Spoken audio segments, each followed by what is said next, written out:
Сәлем достар, видеомды көрмес бұрын каналыма тіркеліп, лайк басып, өз пікірлеріңізбен бөлісе кетіңіздер. Бүгінгі тақырып қант жайында, қанттың пайдасы мен зияны жайында толық ақпарат беретін боламын. Қанттың пайдасы. Біз ішетін тағамдардың ағзамызға қажетті маңызы құрамдас бөліктердің бірі көмірсулар. Олардың 400-500 грамм адамның тәуліктік ішетін асының жартысынан көбірегі, яғни 1600-2000 калорияға қамтамасыз етеді. Соңғы кезде ғылымдар семіруге тек майлы тамақ қана емес, сонымен қатар көмірсулар мол тамақта себеп болады деген пікірде.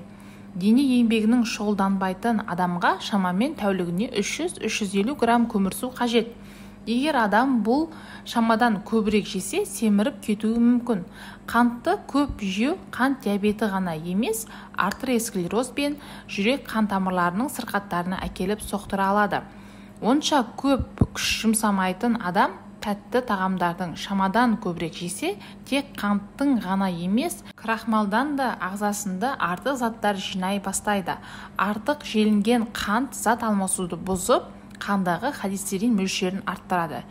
Ішектегі микробтардың витаминдерді, әсіресе организмге қажетті В12 витаминін синтездеу қабілетіне төмендейді. Көптеген зертханалар жүргізілетін бақылаулықтарға қарағанда, адамның қанында қант ұзақ уақыт бойы сақталып, адам ағзасына оның уақытында сіңуге үлгермейді екен. Осы жағдайлардың бәрін ескерген шетелдік зерттеушілер барлығы да қантты шамадан тыс жеуге қарсы. Қантты жемеу керек дегенді әсіресе егде семіз адамдарға айтқан дұрыс. Диета ұстаушыларға қантты тағамдар кәдімгі тазартылған шақпақ қант, тәтті бәліштерді жемеу керек. Егде және аз қимылдайтын адамдар тәттілерге қантты 500 граммнан асырмаған жөн. Одан да тәтті жеміс-жидек пен табиғи өнімдерге жегеніңіз дұрыс. 200 грамм алма, алмұрт немесе жүзімде 15 грамм фруктоза, тек 2% ғана сахароза болады екен. Ал фруктоза мен лактоза қанттардың кездесетін жеміс-жидектер, сүт кез келген адамға пайдалы. Жағымды тағамда крахмал мен қантты дұрыс шамаластырып отырғанның маңызы зор. Қозғалысы аз адамдар, есейген және егде адамдарға көмірсудың жалпы мөлшері қантта 17%-дан аспау қажет. Ал балалар мен жасөспірімдерді тағамдарында қанттың 25% ғанаға дейін болған жөн. Қанттың адамға қажетті кәдімгі тағам ретінде пайдаланылатын қант адам организміне қалыпты тіршілік етуі бірде-бір қажет химиялық заттар. Қанттар мен углеводтар көмірсулар тобына жататын қоспалар. Қант күрделі және қарапайым болып екі топқа бөлінеді. Күрделі крахмал, лактоза, сахароза, қарапайым глюкоза, фруктоза. Күрделі қант крахмал нанның, картоптың, жарманың құрамында. Қарапайым қант глюкозаның көп мөлшерінде жүзімде, шырында, фруктоза жеміс-жидектерінде, балда болады. Қарапайым қант организмде жеңіл сіңеді және бәрінен де көп мөлшердегі күш-қуат энергия береді. Сол себепті адамның күш-қуаты шұғыл түрде көбейту қажет болғанда ғана глюкоза бар жеміс шырынын ішуге кеңес беріледі. Қанттың 200 градуста жоғарғы қыздырғанда бояғыш заттар пайда болып жүктеу түседі. Қант орнына қолданылатын заттар сорбат пен кислит. Бұлардың қантты пайдалануға болмайтын жағдайда қант диабетімен ауырғанда қолданылады. Қанттың пайдасы мен зияны адам тұтынатын тағамдардың ішіндегі заттар мен көмірсуларға зор маңызға ие. Олардың 400-500 грамм адамның бір тәуліктік ішетін асының жартысынан көбі, яғни 1600-2000 калориямен қамтамасыз етеді. Ғылымдар семіруге майлы тағамдармен бірге көмірсулар да аса себеп болатынын айтады. Қимыл қозғалысы аз адамдарға тәулігіне 300-350 грамм көмірсу қажет екенін ұмытпаңыздар. Құрамында көмірсулар мен тағамдар көбірек жесе де семіріп кетеді. Қанттың ерекше қолданысына тоқталып өтсек, қант біздің түсінігімізде денсаулығымыз бен сырт келбетіміздің жағымсыз әсер ететін тәтті қоспа.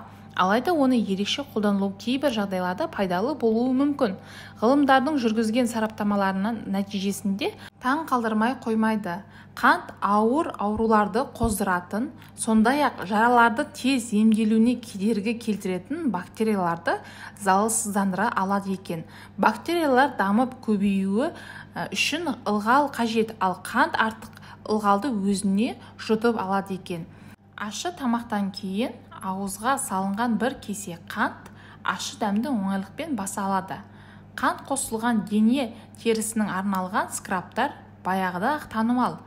Ондай скрабтар өзіңіз де жасап алсаңыз болады. Оны зәйтүн майы мен кез келген эфир майына бірнеше тамшы араластырып қолдана аласыздар.